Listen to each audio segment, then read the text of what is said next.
Hello, and welcome to A Mental Break. I'm your host, Taylor Simpson, and on today's episode, I have a very lovely guest on the show. Her name is Alex Ladder, or maybe change now because she got married. Okay. Alex and I go pretty well back, I'd say, back to high school days, maybe even middle school days. Oh yeah, middle school days, I think. I I don't think think we met when we were in the 7th grade. I think so. Yeah, I think that sounds right. Anyways, Alex is a great friend of mine. We were in a band together too. We didn't even bring that up before the Oh podcast was my rolling God. there. We got to talk. We'll talk about that later. But yeah, we were in a band together briefly. We went to high school, middle school, and high school together. Stayed friends throughout the years, and here she is on the podcast. So everybody, welcome Alex. So Alex, how you doing? I'm doing great. That was such a lovely intro. Thank you, TJ. Oh, you're very welcome. Thank you for being on the show. I really appreciate it. Yeah, absolutely. I think what you're doing is very important. And I said that kind of like I didn't mean it, but it actually is very important. No, it felt sincere. Don't worry. Okay. Yeah, so I like to do this thing with my guests before we get into the nitty gritty. And I'm trying to make this a habit of on every episode. To just ask the guest from the very top of the episode how they're feeling today, how they're doing, like mentally, emotionally, physically, even if that's a factor. And if they're comfortable with opening up about the things we're about to talk about on this episode, because mental health is or can be a sensitive subject for a lot of people. Yeah. And I just don't. I want the listeners to know that when I bring on these guests, I haven't twisted their arm. I haven't like coerced them into coming on. Like they're coming on their own free will, discuss their mental health because they feel like it's important and they want to share their story. And I just don't want any like negative connotations surrounding that thing or whatever. So Yeah. Alex, Asking my for question to consent. you. Yeah.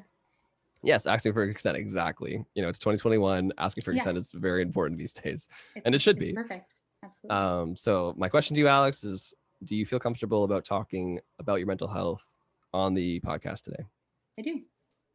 Great. So all listeners, Alex is good. We're here to talk about all that stuff.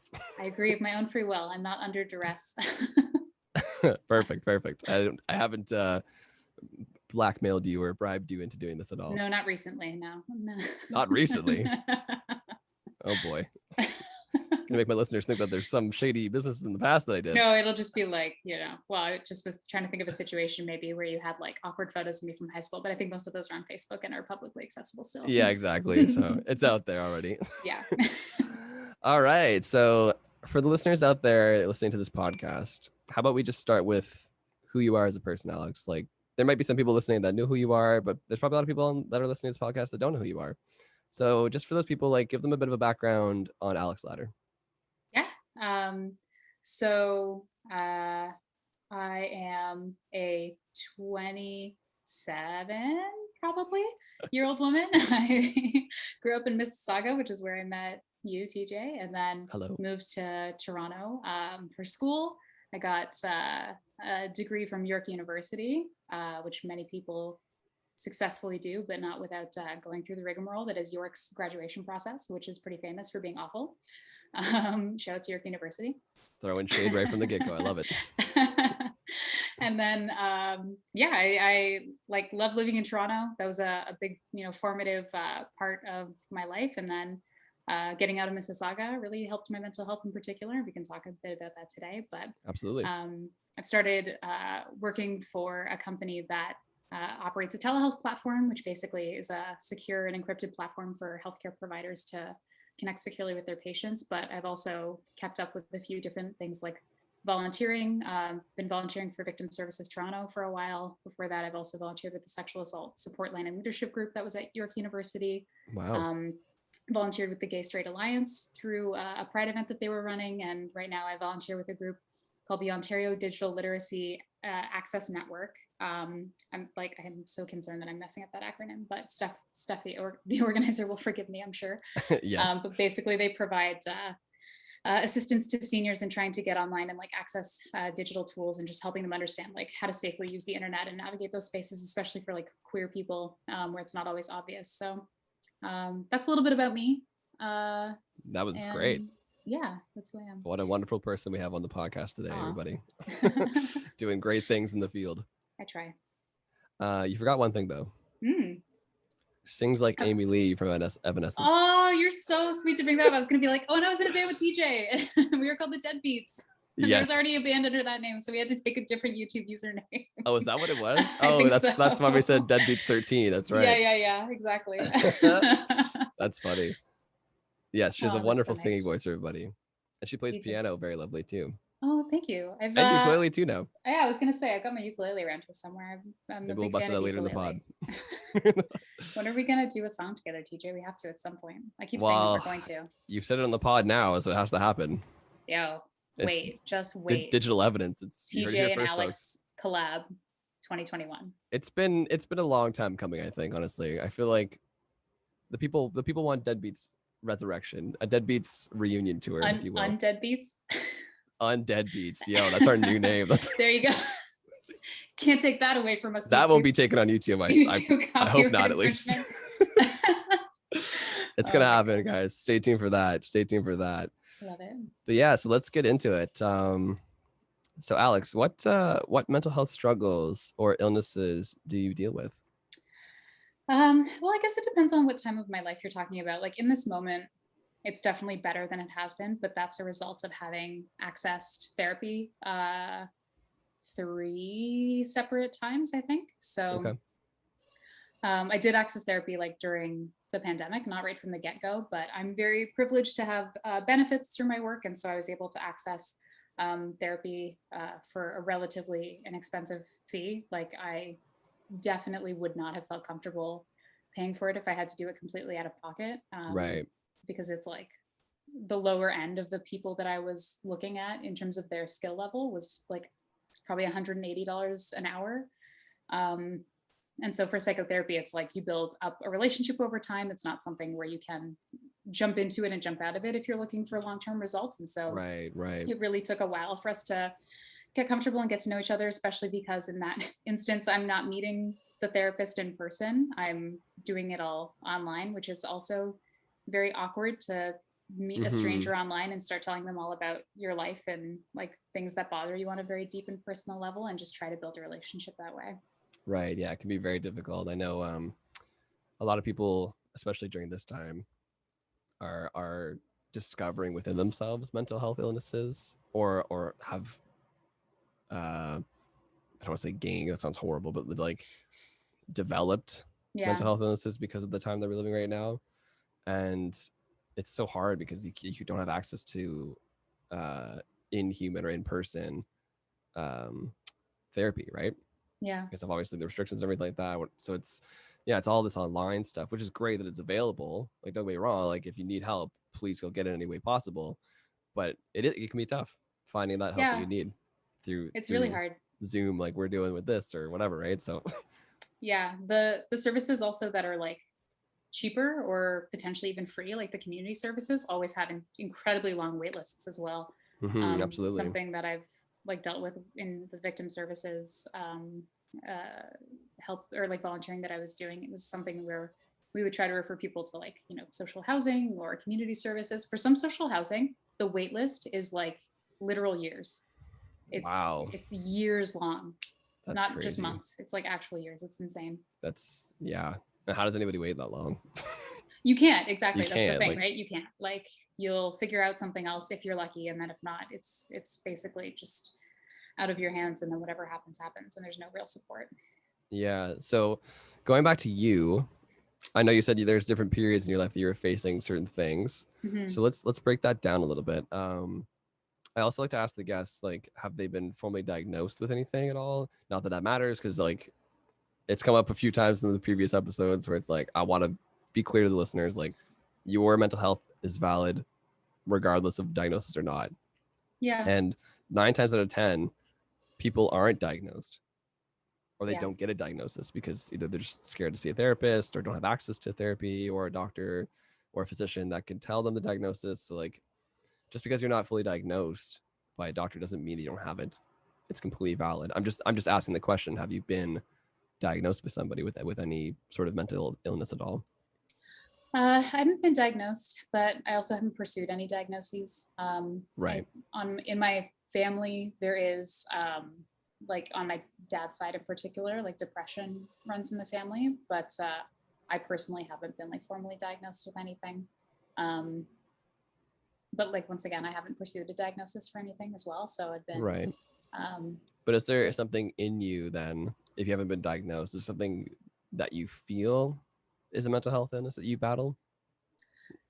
um, yeah, it's tricky to sort of, I guess, narrow it down, just in the sense that ongoing, there have been certain issues in my life that I've had to seek professional help to be able to deal with, but Sure. they were, at least at the time, it seemed like they were external things. So, for example, like when my parents got divorced, or when I was like in an emotionally abusive relationship, Right. those were like external events that triggered in me later. Okay, Sure. like I should see someone to try to help me deal with this. But then Hmm. it sort of revealed that a lot of the results of those events that were playing out over and over again in my mind, like it's the event has stopped, it's not happening to me anymore, but there were still ongoing recurring things that were happening in my mind PTSD? that, not PTSD so much, but just like keeping myself trapped in like the same mental patterns, I guess, like just making It's myself feel like over and over that, like um ongoing trauma. yeah, exactly.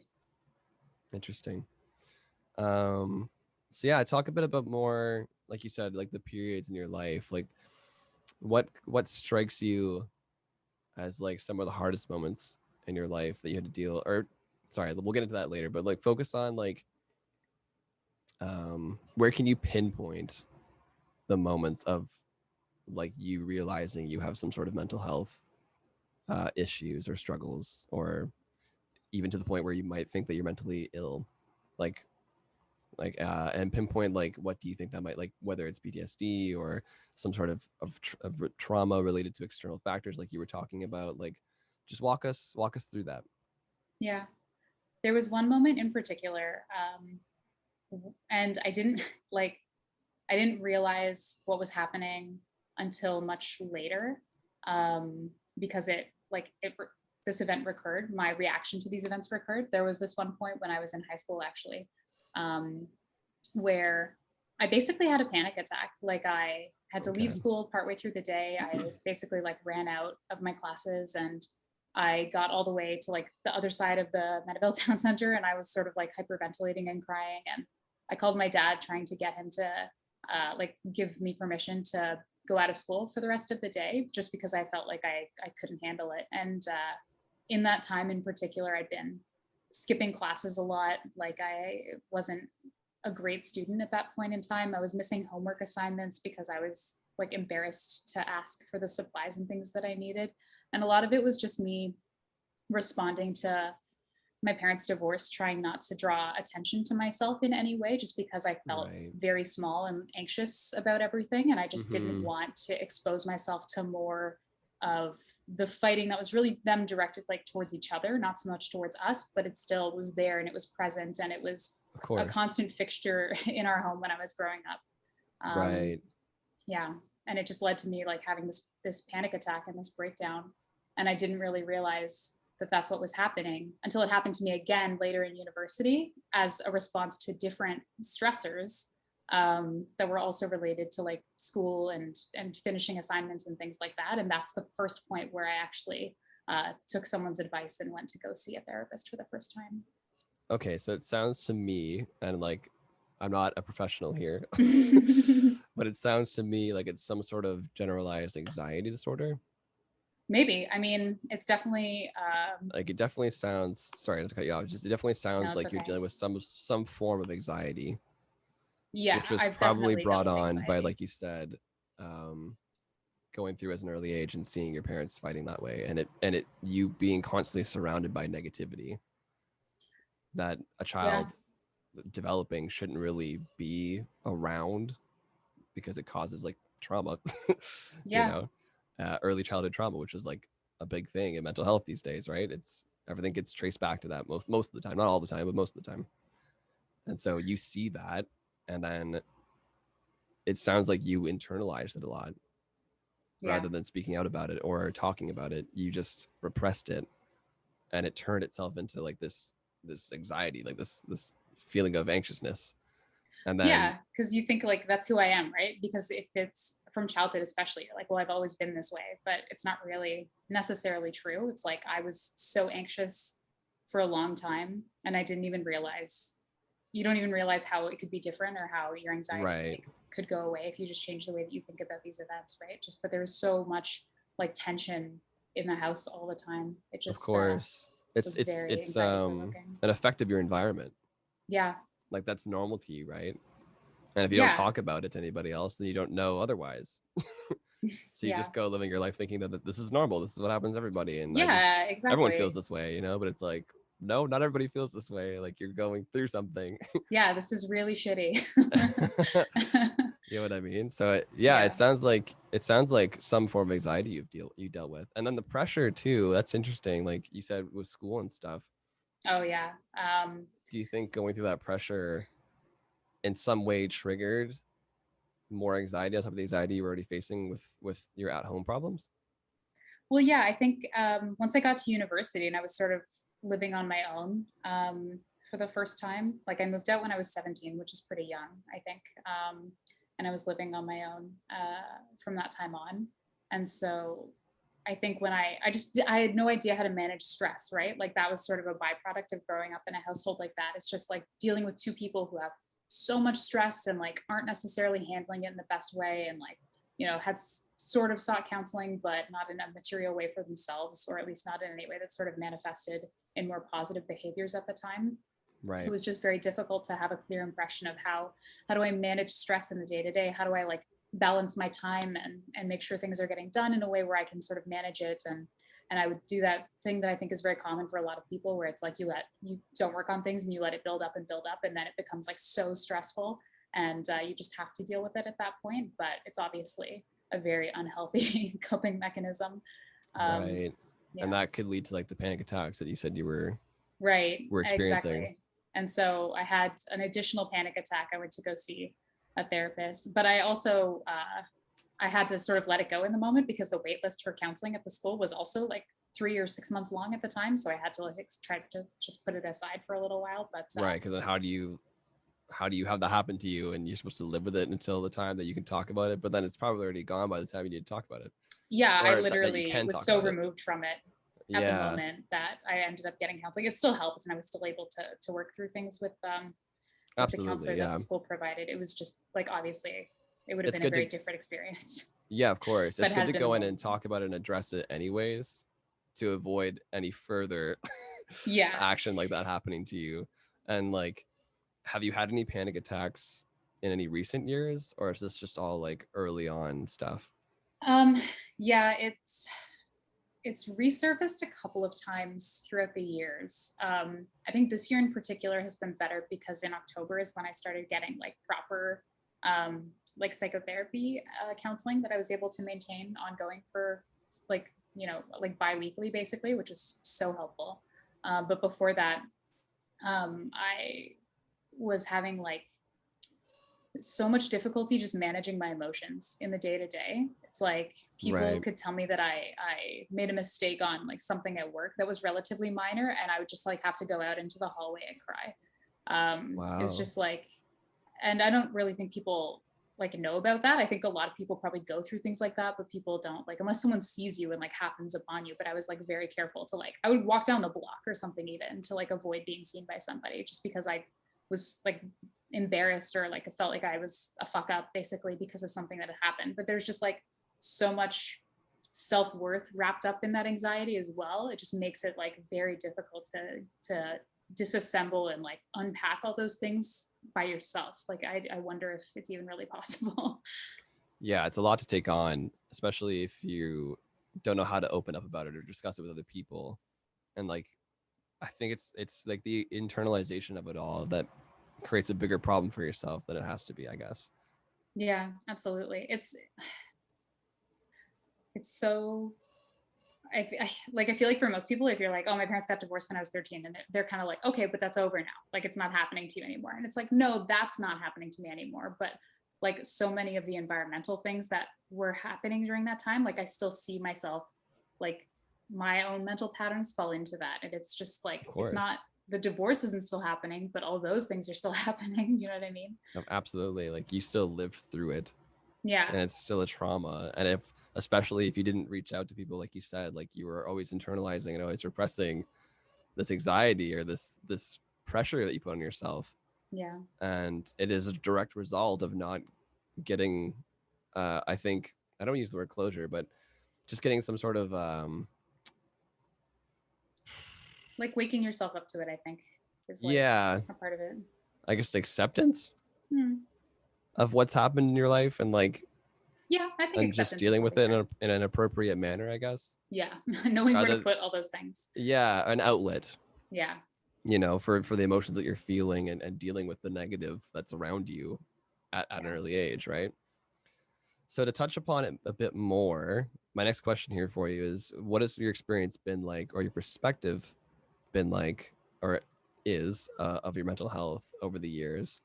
So like, I always like to do like a timeline sort of thing. Like, when did you first start feeling like you had mental health, and like work your way through the moments, and then like to where you are now, kind of thing. So like, we just discussed like you had panic attacks when you were younger, and you felt like, well, we addressed it was like some sort of anxiety thing, maybe, Hmm. like the trauma that you're dealing with the negativity of your parents. um Maybe talk about, was there any moments in your life where you felt some sort of depression, maybe Yeah. that tag team with the anxiety and the pressure, Yeah. like just Tag team. walk us through that a little bit. Yeah, the dynamic duo of anxiety and depression. They go hand in hand. They do, they do. They're like the this is a horrible analogy, but, or a metaphor, but like they're like the twins The from The Wonder Shining. Twins. No, from The Oh, those Shining, twins. Oh, okay, yeah. because they're evil. Yeah, I was gonna say like there's some evil version of the Wonder Twins. No, exactly. Yeah. That's exactly what it's like. So there was one period in particular where I was like very depressed through, oh God, maybe when I was like 14 or 15. And I think it's probably easy for people to sort of like turn their noses up at that, like, oh, everyone goes through that when they're a teenager. But it's like I had lost relationships with a couple of good friends of mine. I was in an abusive relationship with a guy who was much older than me. It Right. was causing problems with my family because of it and because of the amount of time that I was spending with him. So it's like, but those things were mostly like a reaction to wanting some stability in my life and like something where I felt like cared for and I had someone's attention. And it just, this person was just like a very negative person, which is I think why they were like spending time with me at that point, just because they wanted someone to like take advantage of and control. Um, Right. but I was like at the time getting what I thought I needed, which was like someone's time and consideration and attention. Mm-hmm. Interesting. I wonder what sort of effect seeing your parents at that age go through that affected you moving forward with your relationships. Because I find, like, I mean, I didn't have to go through this because my parents passed away. I'm not saying it's better or worse. I'm just saying it's a different experience. Yeah. But I never lived through having see your mom and dad not be your mom and dad anymore, or like still be your mom and dad, just but just not Well, together as a yeah. package, and like It, see that toxicity, yeah. and like that is your first notion of what a relationship is at that age, right? I think it can go either way for some people. I think some people get like very turned off at the idea of like marriage and relationships. And then like other people, like I think both my sister and I kind of went like we did a 180 from that. And we're like, no, we want something like solid and we want stability because this Right, was like fucked up and I don't want anything to do with that. And I right. don't want to put anyone else through that. So I think we kind of went like the opposite way because of that. So you're trying to see through it and realize that that is not a situation that is normal or should be in, and you're like trying to avoid it. Yeah, like I think it unfortunately is normal for a lot of people, but it's definitely not I healthy don't. and Yeah, it's not sorry. productive. Yeah. I don't want to say not normal because like it happens. Obviously, like Yeah. you're in love at first and you get married or whatever, and if it's great for the first couple of years, then you find out it doesn't work. So I don't want to say Yeah, it's not exactly. normal. I'm just saying like you don't want to be in a situation where that happens to you guys, Yeah. or you don't want to get yourself to a point where that happens. Yeah, I think specifically the parts of it that are like unhealthy or like the idea of like staying together for the kids, it's like, yeah, it provides some stability and I can't know for sure that it wouldn't have been worse if they had got split up like earlier in my life or not, like I'll never know, but I Right. can say for sure that them staying together, while it might have provided some stability in the sense of like living in the same house and like seeing them both from the day to day, it definitely did not do anything for their personalities, like while they were around No, each other, or like the way that they interact with each other in front of us, which is also like, kids are sponges, right? They just like soak up everything they see. And it's like, even if you think they're not looking, like you can still tell a lot. Um, absolutely. so I don't think it helped that at all. Right. So yeah, like going back to the timeline thing. So Hmm. when did that happen, by the way? You said They 13? split up when I was 13. Yeah. 13. Okay. So that's like what, middle school? Yeah, I think basically At like like end of middle when you school? finish like grade 6, and then we went into grade 7, and my parents had split up, I think. Right. So that's pretty early to be going through something like that. Yeah. And did you know? I guess you didn't, obviously, because you were I repressing everything. fucking did. No, I did know. Were you going to say, did I know that they were going to get divorced? Is that what you're going to ask? No, I was gonna say, Oh, did, okay. did you know what the feeling that you were feeling was? Like Oh, this anxiety, this um internalized pressure almost. no, all I felt was like extreme grief at the time. Like I knew I was losing something, but I had never felt that kind of loss before. Right.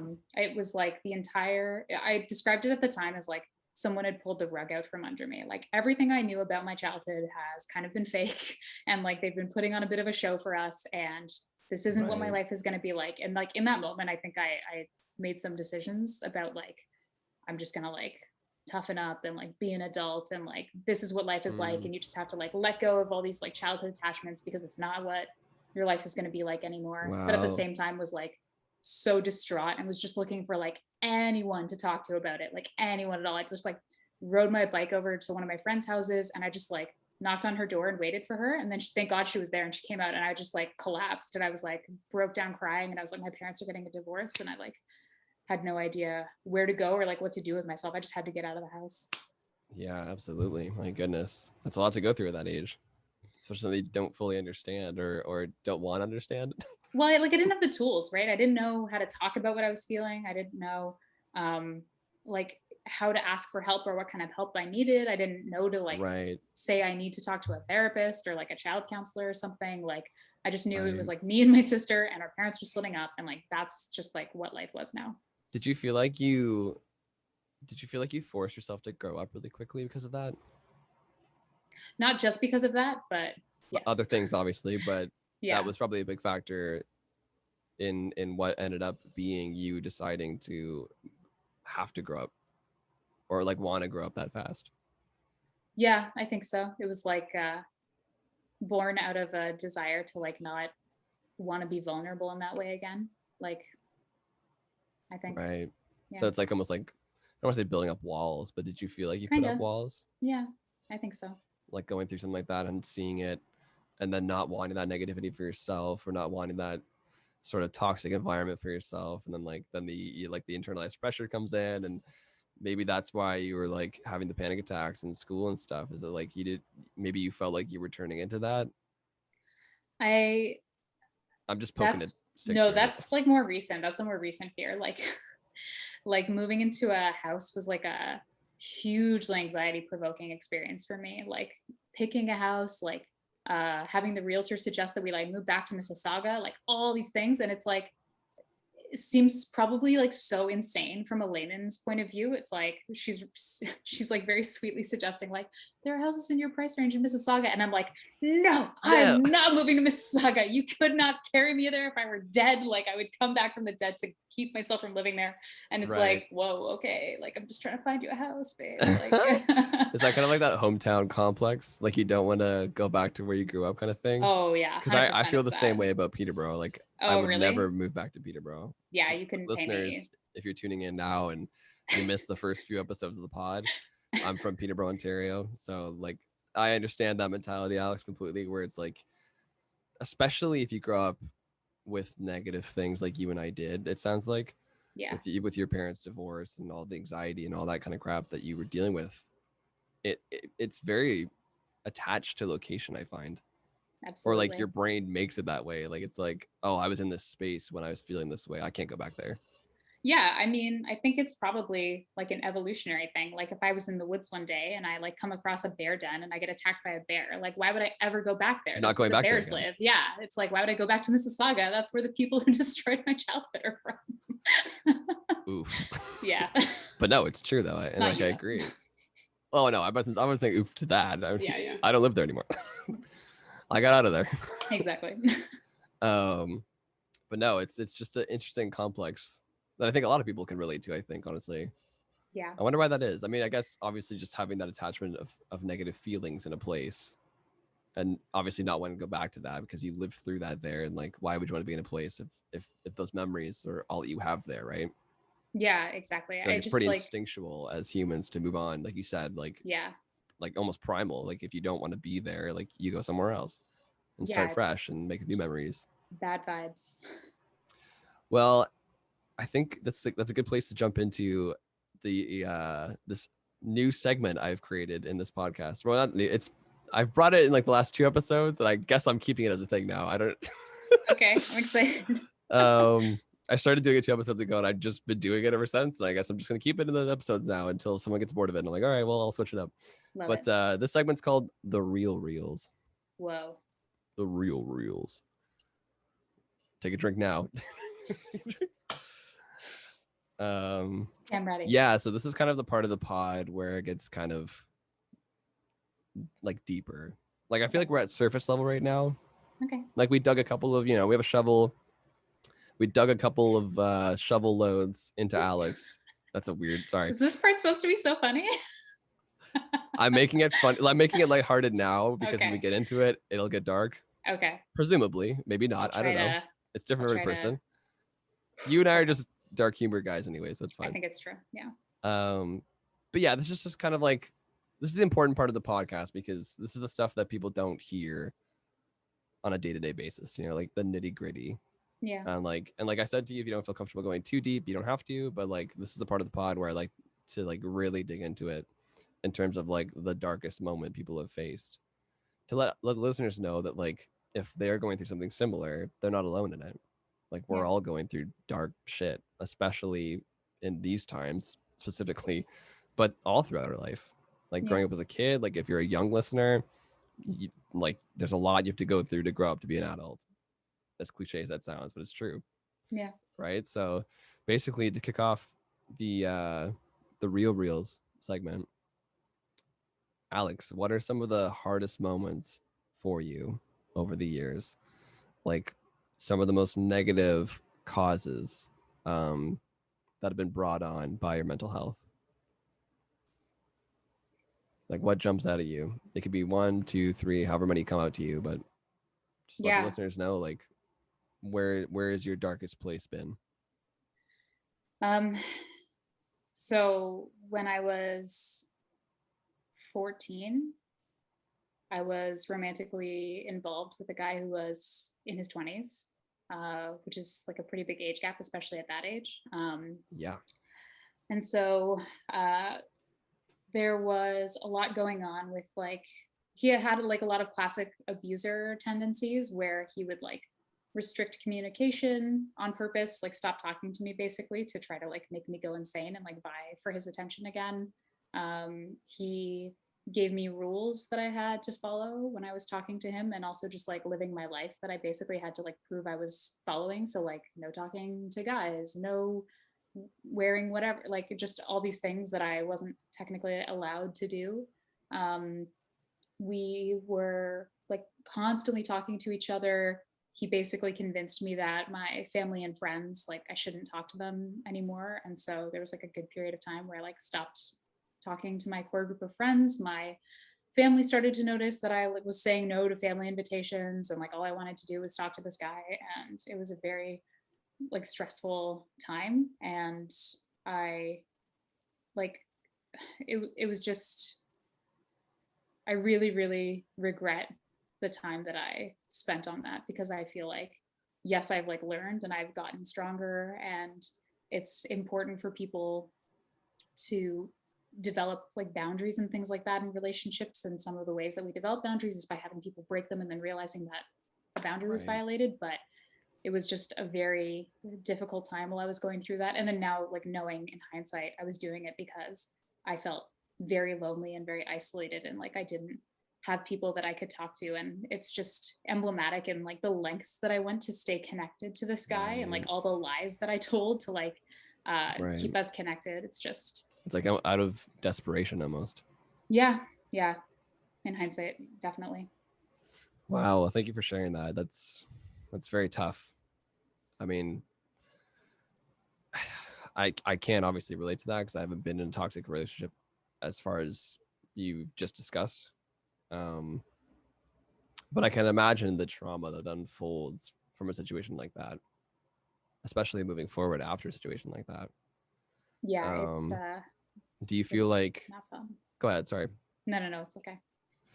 I was just gonna say, was there depression from within that moment or after the moment? More so in it, I think, like stemming from being confused, like feeling like everyone in my life was telling me that this was wrong and messed up. And I had uh, known a friend who'd been in a similar situation and like also had been telling her like this was a messed up situation, but then like got myself into an identical one and was feeling a mix of like depressed and isolated and like hypocritical and like Alex, you're telling yourself that you feel lonely and you're pushing all your friends away. Like, how does this make any sense? And just sort of that cognitive dissonance of like um, feeling like this person was at the center of everything that I thought I wanted and just making everything all about that and completely like tying my self-worth into that. I was so depressed like and just isolated once again. It was really hard. Wow. Yeah, that's a lot to digest there. And I was 15. And so like what the hell And did you I were know about any or 14? Like exactly like you were still young and you're still growing and learning how the world works and how you work as a person. yeah. I guess my first point will be like, I guess this has to be attached to that internalized pressure and anxiety that we talked about at the top of the episode, right? Like putting yourself in that headspace of dealing with the anxiety of your parents and everything that happened earlier, Yeah. and then like feeling anxious about stuff in school and stuff like that, and everything we talked about previous, and then like needing an outlet for that, and like almost in desperation pouring it into this guy, right? Yeah. Because he seemed like he was there for you and you were in a very vulnerable place, you know. And then, I mean, how could you have known, obviously, right? Yeah. You were looking for a way out. Yeah. I was trying to like fix it, I think. It's like, here's this person, they care about you. They're at first it was like, oh, they're your friend, and then I was like, oh, they're interested um in a romantic way. And it's and I didn't really know any better. Like I thought I was mature enough and I was like, I can take this on, like age differences, whatever, it's not a big deal. We're Right. both just people, blah blah blah. But it is impactful in like those years, like in the intervening years. Like I've seen how much I've changed and grown and how much of a difference there is. And like when I turned 22, I was thinking about those moments and thinking like, what the hell was that person thinking? Like they were obviously sick on their side as well. Like thinking about dating a 15-year-old at that point in time is just like unconscionable. It's like something that only became so clearly wrong to me like 7 years, 8 years after the fact. It's like, Right. how could I not have seen how wrong that was? And it's just like, you don't Well, know it's because you don't have the experience. yeah, exactly. You were not in a good place. You're going through so much on your own emotionally that you kind of see past these things, unfortunately, and obviously age too and experience. And Yeah. you just, like I said to you, I feel like, and like correct me if I'm wrong here, but it just seems like you're looking for anything at that point to get yourself out of what you were feeling. Yeah. It's like I didn't have the resources to sort of deal with my parents splitting up and like, moving houses, and like my mom had a boyfriend and I didn't like him, and there were all these like Right. auxiliary things that were also happening around that time. Of course. And it just made it so it's like I need to have my own things going on, and I chose something that was very unhealthy, unfortunately. So he didn't ever hit you, did he? No, he didn't, but Did it ever come close? no, it wasn't abusive in that regard. um it was more so emotional Emotional abuse. abuse. Yeah. um Which can hurt there sometimes more. Well, yeah, it's just different, right? It's like I Different was kind of very pain. lucky that he uh like that wasn't a factor. um because a lot of people aren't so lucky. At Victim Services Toronto, over 80% of the cases that they hear are about women who are in domestic violence situations. And during the pandemic, obviously, with people being locked in houses together, that number has only increased, as you can imagine. Yeah. But it's definitely like that experience has definitely like driven some of the volunteer work that I do, obviously, and I like can imagine. Yeah. it's like something that I care very deeply about. Someone very close to me when I was around that age also disclosed to me that they were a survivor of rape, and it was very Wow. impactful for me as well. I didn't know that they were basically going to say that at the time, and then it came out in front of like a large group of people, so it was like a very visceral moment, and and I've just learned over time that it's an unfortunately large number of the women and even some men that I know. And I always say even some men because I think a lot of men don't disclose, so I'm only aware of like a handful. But I think it Right. probably happens more than people would like to think. But a lot of the people that I know have been sexually assaulted or have been, uh, you know, anything else. So I count myself very lucky that I That's a wasn't in a tough. position like that. Yeah. No, I'm happy that didn't happen to you. I mean, it still sucks what happened to you regardless. And like I said, I'm not really like the abuse is abuse, Yeah, no matter what form it comes in. Um, but just just thankfully you didn't get hit physically in yeah, that situation. And like you said, there's a lot of other people that have to deal with that, unfortunately. Um, so yeah, like if there's any listeners to this podcast that if you hear Alex's story and what we're talking about right now and you're in that situation, please reach out.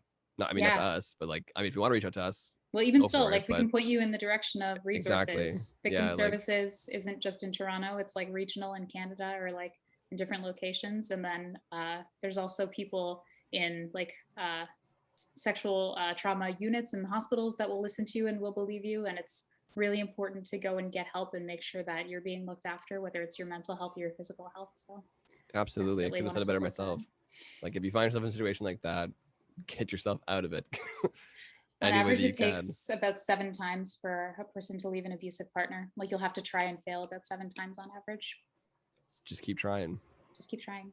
Like especially if you know that what you're going through. I don't want to use the word normal, but like standard,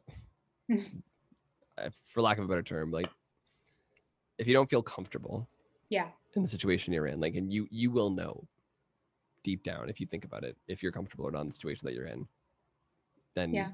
by all means try to use any method you can to get yourself into a better position. Is all I can say. Yeah. There's financial resources. There's like places that will pack your stuff up for you and like help you move out. Like you can get, if you're comfortable with police presence, there are like police officers that can come and escort you to your house to grab your things if your partner is home. If Yeah, your partner gets arrested in Ontario, at least, like they'll take the partner's keys away from them so they can't access the house anymore. Like there's a lot of things that can be done to help people get out of it could those be as simple as just situations. calling a friend and talking. Yeah, Like that's step exactly. one. Yeah. Like letting other Tell people know that somebody. it's happening, Yeah, so that you're not alone, right? absolutely. Or have to go to a complete stranger right away. Like if you don't feel comfortable, like Alex was saying, going there. I mean, I'm not an expert at this, but like I'm just saying, like talking to a friend seems like the first step, No, absolutely. Yeah, and you just have to tell somebody, tell a friend or a voicing what's family happening member. to you, right? But to get back to you, Alex, I just wanted to ask, did it feel at any moment, and I don't want to live in that moment too much for you because I know it sounds like a hard moment you lived through, but was there ever a moment in that situation where you felt like he was kind of stripping you of your identity? Yes, yes, absolutely. Oh my God. I literally could not have said that better myself. I wasn't me anymore. I was this thing. I was almost like a parasite. Like I was just living off of the attention that he gave me. And that was it. Oh my God. I'm Yeah, so I glad was you said curious. that. I was curious about that, and that's why I wanted to ask the question because it seemed like that was what was happening to you, No, absolutely. and that can That's, cause a lot of problems yeah. afterwards, Yeah. especially with your mental health because, like you said, you felt like a parasite. You felt like not yourself, Yeah. and that's a lot to go through. That especially because you're like trying to come into yourself at that age, Yeah. In and high then school, someone for comes along sure. and takes it away from you, and you already had problems to deal with before this guy that you were trying to figure out, right? And then Yeah. this guy comes along and like gives you the things you were looking for, but then also takes a lot of things away from you, Yeah. like strips away any identity of what Alex used to be or could be. right? Yeah. And I feel like you had to like find that again yourself. Yeah, Talk about absolutely. that process. Talk about like, I'm just curious about this because I think this is the first guest I've had on the podcast that had a situation like this happen to them, Yeah. and I'm just curious to like uh for people listening, if they are in a situation like this currently or have been in one, just know they're not alone, and like just talk about your story and how you went through it. Like take me from the moment like where was there ever a moment in the situation where you felt that your identity was stripped, or was that afterwards? No, it was definitely during. Like I could see that I was losing all of these things that I liked to be a part of and that I also got enjoyment from. And it was really having to say no to so many of those things that sort of woke me up to like, what am I doing? Like, Right. why do I want this so badly? And it's like, is it worth it to give up all of these things that I enjoy um, just to be around this person that like that really I can see isn't good for me. I think it took almost a year. It took over a year actually to To get like myself to find that yourself point again, or to like break things off and like get away from that or person to get it. and like yeah realize like what I was doing to myself. Wow. I was just gonna ask, like, yeah, like let the listeners know, like from that point of discovering in yourself that you're not yourself, and Yeah, then I don't know, just tell the listeners like from that point on, like realizing that, but still being with the guy, and then having to do all that shit, and then like you said for a year, right? yeah. And then from there, tell us what that process was like, trying to